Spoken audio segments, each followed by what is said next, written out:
Brought to you by TechnoSpark 20 series smartphones.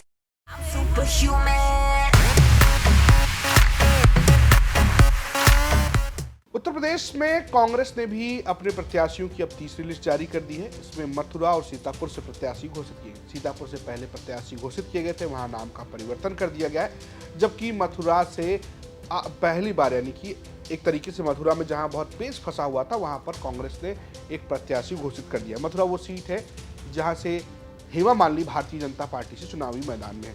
Mathura से मुकेश धनगर और सीतापुर से राकेश राठौर को टिकट दिया है। इससे पहले सीतापुर से नकुल दुबे को टिकट दिया गया था, उनका टिकट काट के राकेश राठौर को दिया गया है, यानी कि नकुल दुबे का टिकट कट गया है और राकेश राठौर को टिकट मिल गया। वहीं अगर हम मथुरा की बात करें तो सीट बहुत दिलचस्प है, क्योंकि यहाँ से भारतीय जनता पार्टी ने एक बार फिर अदाकारा एक्ट्रेस हेमा मालिनी पर दांव खेला है, जबकि कांग्रेस जो है वो इसलिए फंस गई क्योंकि चर्चा इस बात की थी कि विजेंद्र सिंह जो है यहाँ से चुनाव लड़ने जा रहे हैं। वही विजेंद्र सिंह जो कि बॉक्सर हैं और जो भारतीय जनता पार्टी में शामिल हो गए। दरअसल एक एक्स पर पोस्ट हुआ जिसमें एक जाट समाज नाम के हैंडल ने लिखा कि विजेंद्र भाई जो है वो मेरठ से चुनाव लड़ रहे हैं, और इस पर विजेंद्र ने एक तरीके से पलटवार भी किया और उन्होंने लिखा भाई।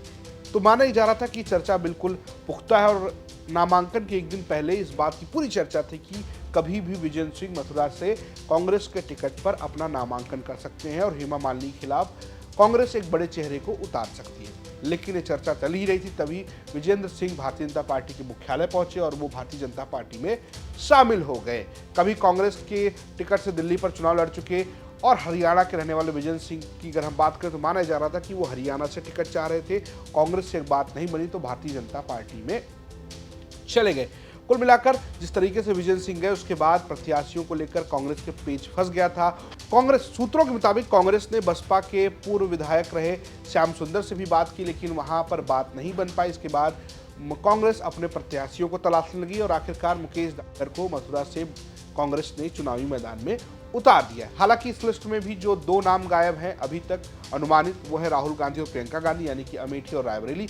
अभी तक अमेठी और रायबरेली पर कांग्रेस ने कोई फैसला नहीं लिया है कि रायबरेली से क्या कोई गांधी परिवार लड़ेगा, क्या अमेठी से राहुल गांधी लड़ेंगे। अभी इस पर कोई फैसला नहीं हुआ है। अभी तक इन दोनों सीटों पर होल्ड है, कांग्रेस ने अभी भी इस पर जारी नहीं किया है। दरअसल अमेठी से राहुल गांधी चुनाव लड़ते रहे, वो सांसद रहे हैं, लेकिन पिछली बार यानी कि 2019 के चुनाव में स्मृति ईरानी ने उन्हें मात दे दी थी। उसके बाद वो वायनाड से सांसद रहे और इस बार भी वो वायनाड से अपना नामांकन कर रहे हैं।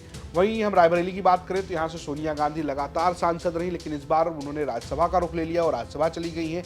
उसके बाद से इस बात के कयास लगाए जा रहे हैं कि रायबरेली से प्रियंका गांधी अपने चुनावी राजनीति यानी कि चुनाव लड़ने की शुरुआत कर सकती है, लेकिन अभी तक ऐसी कोई पुख्ता जानकारी सामने नहीं आई है कि राहुल गांधी या प्रियंका गांधी यहां से चुनाव लड़ने जा रहे हैं। देखने वाली बात यह है कि जिस तरीके से कांग्रेस से लगातार लोग साथ छोड़ रहे हैं, ऐसे में मथुरा हो, रायबरेली हो, अमेठी और सीतापुर हो, क्या वहां पर कांग्रेस कोई सीट जीत पाती है या नहीं?